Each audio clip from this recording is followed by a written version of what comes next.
본당 스크린 공사가 지난주부터 이어지는데 빠르면 오늘 마무리가 될 것 같습니다. 잘 진행될 수 있도록 기도해 주시고 본당이 조금 어수선한데 이해해 주시면 감사하겠습니다. 거짓을 경계할 큰 환난의 시대라고 하는 큐티 제목으로 말씀을 나누도록 하겠습니다. 예수님께서 원근 통시적인 영적인 의미를 가지고 제자들이 50년 동안 그리고 앞으로도 한 30년 동안 더 지어져 가야 하는 헤롯 대왕 때부터 지어졌던 그 예루살렘 성전의 웅장함과 화려함을 예수님께 이야기했을 때 예수님이 탄식하시면서 예루살렘의 멸망을 예언하셨죠.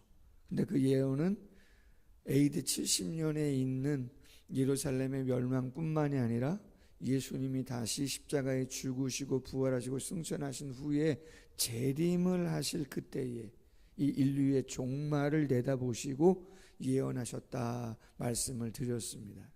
그렇다고 한다면 왜 성전은 무너질 수밖에 없느냐? 열왕기상 8장에 솔로몬 성전이 다 완공되고 나서 봉헌식이 드려졌을 때 하나님의 영이 임하셔서 내가 이 성전을 떠나지 아니하고 영원히 함께하겠다고 말씀하셨는데 왜 그러한 안타까운 일들이 벌어졌을까? 말씀을 요약하면 그런 것이었어요. 예수님이 예루살렘에 올라오셔서 성전 정화 사건을 행하셨잖아요. 비둘기 팔고 돈 바꾸는 자들 다 쫓아내셨지 않습니까? 누구의 권위로 이런 일을 하느냐고 이야기하면서부터 끊임없는 논쟁을 이어갔을 때 예수님께서 가장 강력하게 말씀하셨던 이유가 뭐냐면 내 집은 만민이 기도하는 집인데 너희가 교회를 강도의 굴혈로 소굴로 만든다라고 하는 말씀을 하셨어요. 어제 기독신문을 잠깐 읽는데 거기 기자가 글을 하나 올렸어요. 내용이 그런 겁니다. 한국 교회가 너무나 많이 아쉽다. 왜냐하면 CTS라든가 아니면 유튜브라든가 방송에 아니면 교회에만 관련된 방송이 아니고 저 세상의 어떤 그런 방송에도 유명한 프로그램에도 패널로 그 어려움을 주었던 목사님들이 나와서 영향력을 끼쳤는데 또 신학적으로나 어떤 많은 부분에 정말 명쾌한 명강의로 이름을 날렸던 분들인데 이분들이 요 근래에 당신이 목회하는 그 교회의 아들이 개척을 할 때 40억을 지원해 달라는 이야기를 했단 말이에요. 그 교회의 부목사님들이 개척할 때 40억을 준 적 있나? 한 번도 없다는 거예요. 10억을 준 적 있나? 한 번도 없다는 거예요. 1억 정도? 그렇게 개척 지원금을 주었었다고 하는 건데 당신의 은퇴도 아니고 은퇴로 모르겠어요. 40억을 줄 수 있는지는 모르겠지만 당신의 아들이 개척을 해 나가는 건데 40억을 지원해 달라? 제가 신학교 20살 때 다닐 때부터 그분의 책은 정말 베스트셀러였습니다. 신학생들에게. 지금도 저는 그분을 좋아하기도 하고 그분의 책이 서재에 10권도 더 있습니다. 아주 많이 있습니다. 영향도 많이 받았고 많이 아쉽죠. 뿐만 아니라 제가 다른 예배 시간에도 말씀했지만 얼마 전에 또 부산에서 있는 수천 명이 모이는 강사 목사님이 부교육자들 심지어는 여교육자들 더 심한 거는 성도님들 앞에서도 그렇게 욕설을 퍼붓는 그러한 일들이 있었다는 거예요. 벌써 10년 전부터 그런 일들이 있었다는 거예요.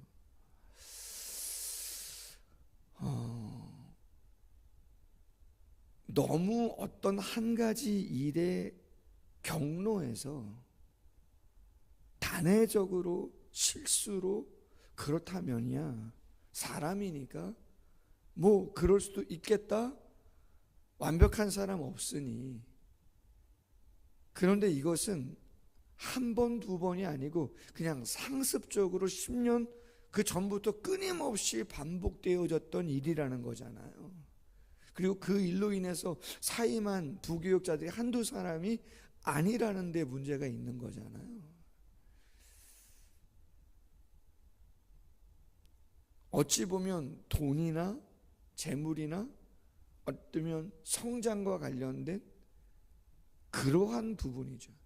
제가 더 놀란 것은 솔직히 더 실망한 것은요, 그게 아니고 당신 교회에 여자분인지 누군지가 나오시는데 지점장이 나오신다는 거죠.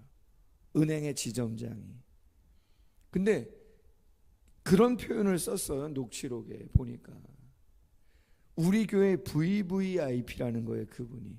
그 정도의 나이에 지점장이 될 줄면 그분은 대단한 분이라고 이야기하면서 그런 이야기를 하는 거죠. VVIP다. 여러분, 야고보서에 말씀이 뭡니까? 정말 말끔히 있고 부자가 교회에 왔을 때 여기 앉으시라고 이야기하고, 험한 옷을 입고 교회에 왔을 때는 아무런 관심도 가져주지 아니하고 앉거나 말거나. 과연 그것이 성도를 대하는 정말 주님의 모습이겠나?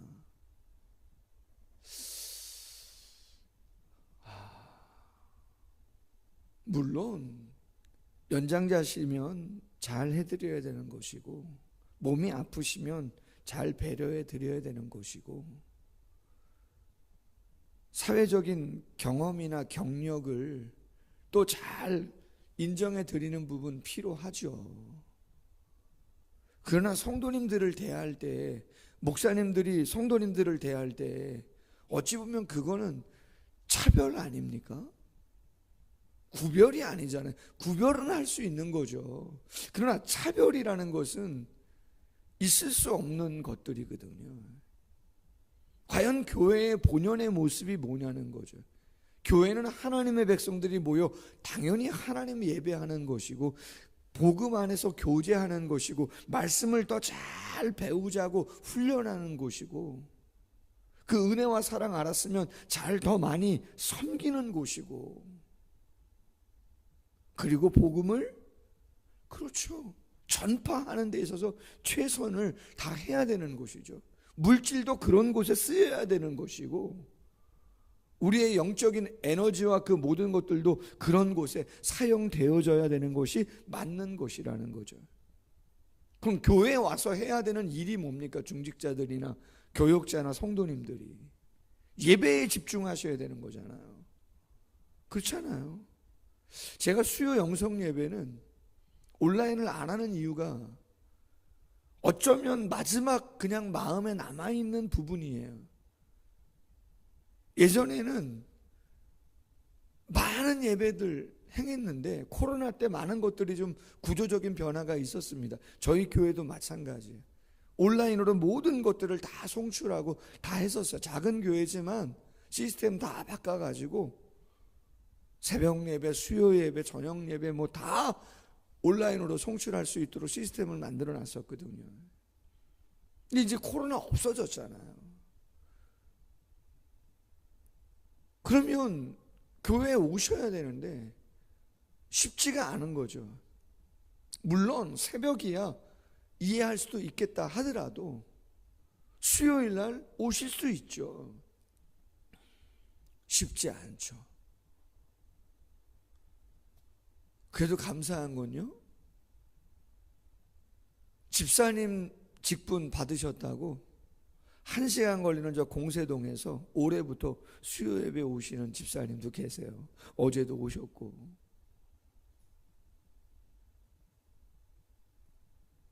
한 시간 넘게 버스 타고 오시고 예배 끝나면 제가 차량 운행을 해드리는데 수요일날 그렇게 오시는 분들도 계세요. 정말 감사한 거죠. 교회는 봉사하는 곳이죠. 대접받는 곳은 아니에요.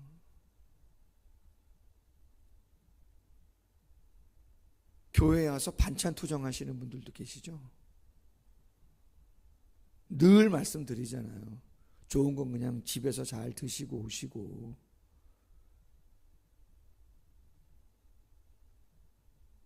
물론 맛있게 하면 좋죠. 근데 전라도 분 입맛에 맞춰야 되는 겁니까? 경상도 분 입맛에 맞춰야 되는 겁니까? 액젓을 많이 넣어야 되는 겁니까? 적게 넣어야 되는 겁니까? 저희 어머니는 짜고 맵고예요. 음식 잘 하시거든요. 결혼했더니 빨간 거는 보이지가 않아요. 결혼했더니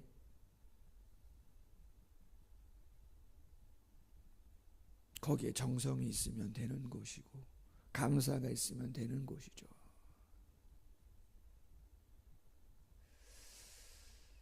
교회가 어떤 곳인가?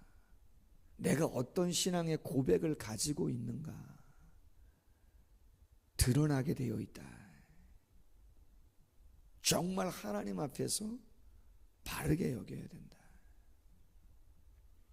선지자 다니엘이 말한 바 멸망에 가증한 것이 거룩한 것에 선 것을 보거든. 실제로 BC 167년에 사마리아의 왕인 시리아의 왕인 안토니오쿠스 4세 에피파네스가 예루살렘을 BC 167년에 시리아의 왕인 그가 함락을 했습니다. 그때 성전 안에 제우스 신상을 세워두고 레위기에 부정하다고 하는 돼지를 잡아가지고 그의 피를 성전에 도배를 해버렸습니다. 다 뿌려버렸습니다. 그와 같은 치욕이 앞으로 또 있을 것이라고 예수님이 이야기하고 있는 것이에요. 그때에 유대에 있는 자들은 산으로 도망하라. 지붕 위에 있는 자는 집 안에 있는 물건을 가지러 내려가지 말라라. 소돔과 고모라가 멸망당할 때 롯의 아내가 뒤돌아보잖아요. 탐심을, 미련을 못 버리는 그러한 모습을 이야기해 주고 있는 거죠. 밭에 있는 자 겉옷 가지려고 뒤로 돌이키지 말아라. 아이 뵌 자들과 젖 먹이는 자들 화가 있고 도망하는 일이 겨울이나 안식일에 일어나지 않도록, 더 힘들지 않도록 기도해라. 큰 환난이다. 창세로부터 지금까지 이런 환난이 없었고 후에도 없을 것이다. 유대의 학자인 역사학자 요세푸스가 이렇게 그 당시 AD 70년 로마의 황제의 아들인 디도 장군이 예루살렘을 함락시킬 때의 장면을 이야기하는데 이렇게 기록합니다. 그 당시의 사상자, AD 70년 예루살렘 성이 멸망당할 때 사상자는 110만 명이었고 9만 7천 명이 포로로 끌려갔다, 그렇게 돼 있어요. 헤롯 성전의 그 웅장함과 화려함은 온데간데 없이 돌 하나도 돌 위에 남지 않는 이유가 뭐냐? 소문이 돌았어요. 그 성전 돌 사이사이에 금을 숨겨놨다 이야기가 돌았어요. 그래서 병사들이 그 성을 함락시키고 그 성벽을 다 무너뜨린 거죠. 지금 통곡의 벽이라고 있는 성지순례 가면 있는 곳은 서쪽 성전, 그 성벽 하나 남아있는 것이고 다른 곳은 돌 하나도 돌 위에 남지 않고 다 쓰러졌던 이유가 금이 숨겨졌다는 이유였다는 거죠. 하루아침에 성이 무너진 게 아니고 포위를 해서 오랫동안 있었다는 거죠. 식량이, 물이 다 바닥이 나는 거죠. 절대적인 빈곤이죠. 사람들이 굶어 죽습니다. 다락방에, 길거리에 노인과 여인과 아이의 시체가 질비했다. 심지어 죽임을 느끼고 있었던 사람들은 스스로 관에 들어가서 누워서 죽음을 기다린 사람들이 많이 있었다고 이야기합니다. 재난에 슬퍼하여 사람들은 울어야 되는데 너무나 고통스러운 나머지 깊은 침묵만이 흘렀다고 이야기하고 죽음의 밤이 도성을 덮었다고 기록하고 있습니다. 그러면서 많은 사람들의 눈은 어디를 향하고 있었냐면 성전을 향하고 있었다는 거예요. 왜요? 하나님이 성전에 계시고 떠나지 않는다고 했는데 뭔가 특별한 하나님의 능력과 기적이 성전으로부터 뭔가 일어나지 않을까 하는 기대감을 가지고 성전을 바라보면서 죽어가는 유대인들의 모습을 요세푸스가 기록해주고 있는 거죠. 아니요. 능력을 다 잃어버렸잖아요. 기도를 안 하잖아요. 다 위선이고 외식인데 기도를 안 하니까 능력이 없잖아요. 기도 외에는 다른 이유로는 이런 능력이 나갈 수 없다고 이야기하는데 기도하는 사람이 없는데 예배하는 사람조차 없고 힘을 잃어버리는 거죠. 22절 그럼에도 불구하고 그날들을 감하지 아니하면 모든 육체가 구원을 얻지 못할 것이나 택하신 자들을 위하여 그날들을 감하신다. 그럼에도 불구하고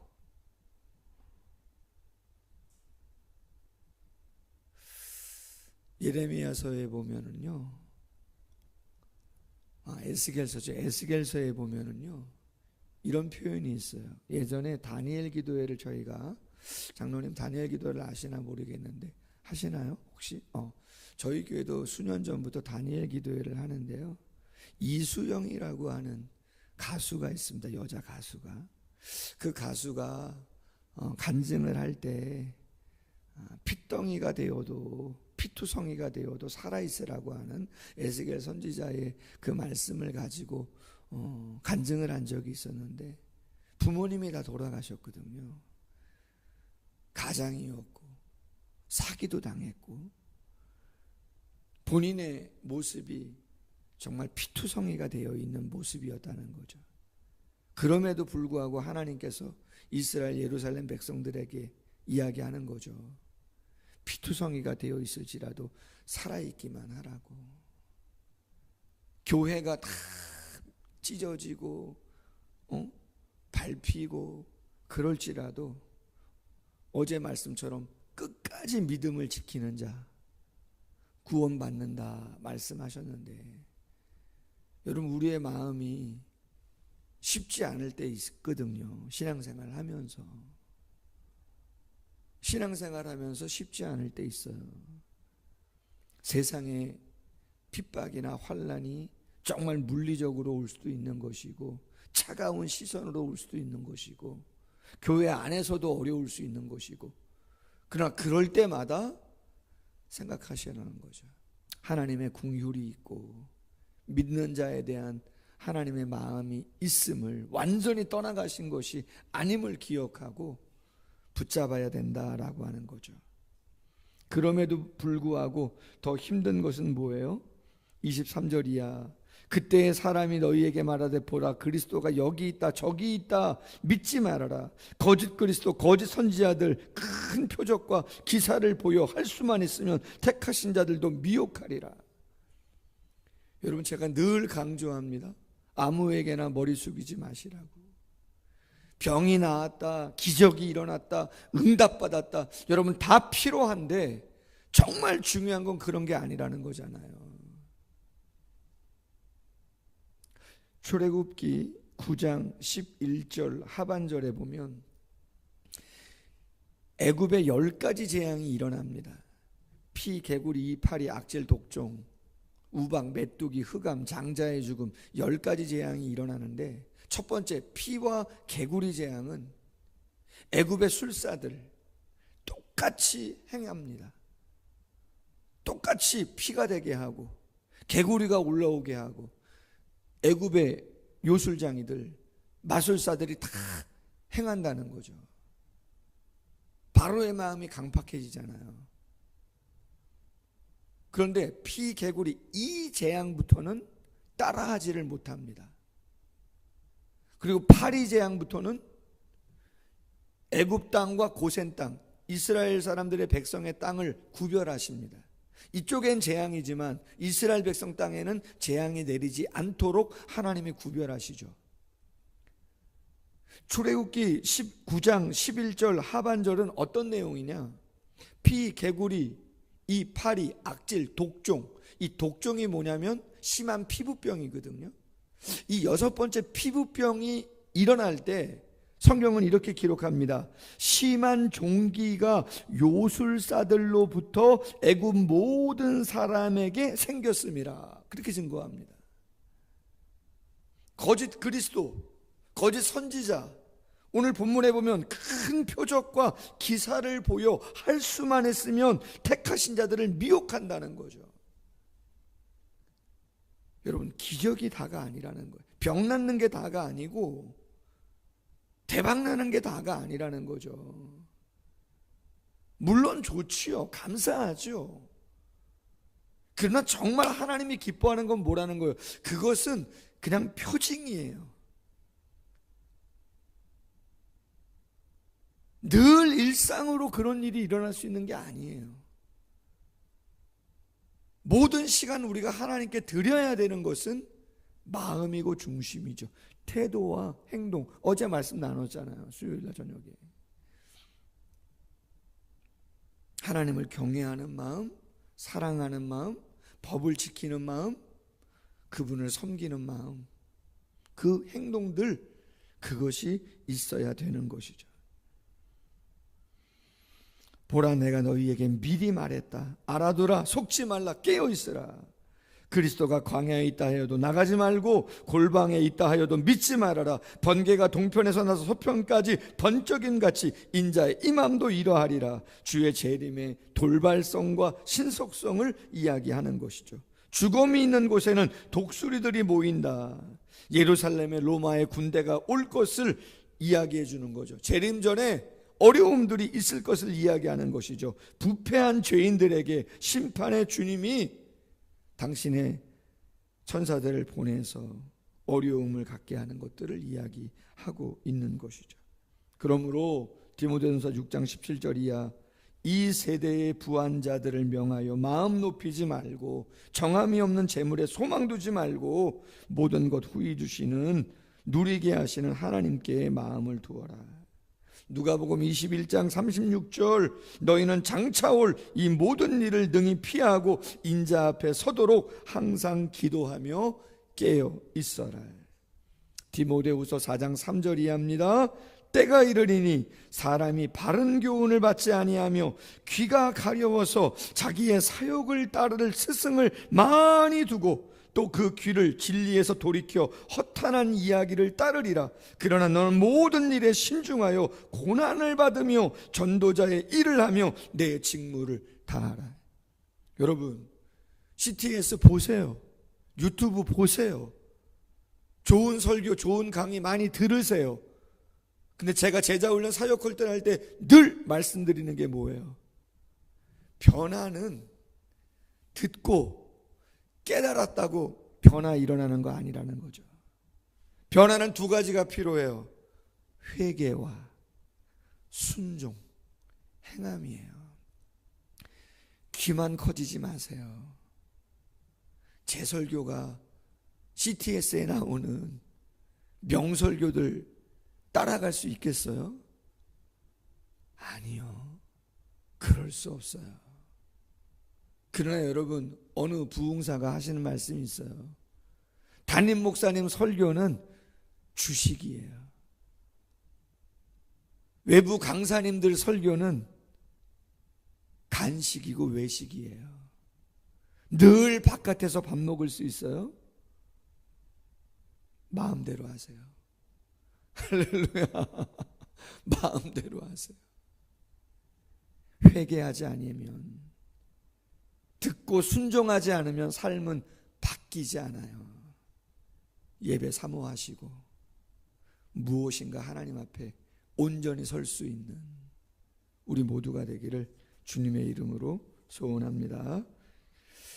하나님 아버지, 모든 사람들이 귀가 가려워서 자기의 사욕을 따라 스승을 많이 두는, 진리에서 돌이켜 허탄한 이야기를 따르는, 그러나 너는 모든 일에 신중하여 고난을 받으며 전도자의 일을 하며 내 직무를 다하라 말씀하는 바울의 권면을 잊지 않는 저희들 될 수 있도록 도와주시옵소서.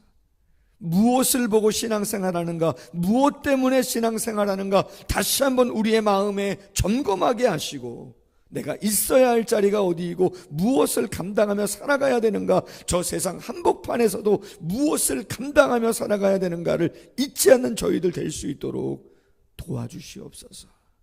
기도 시간 마음 문 열어주시고 당신께 집중하오니 우리가 해야 할 일들 생각나게 하시고 감당할 수 있는 능력들도 덧입혀 주시옵소서. 예수님의 이름으로 기도하옵나이다. 아멘. 계속해서 기도합니다.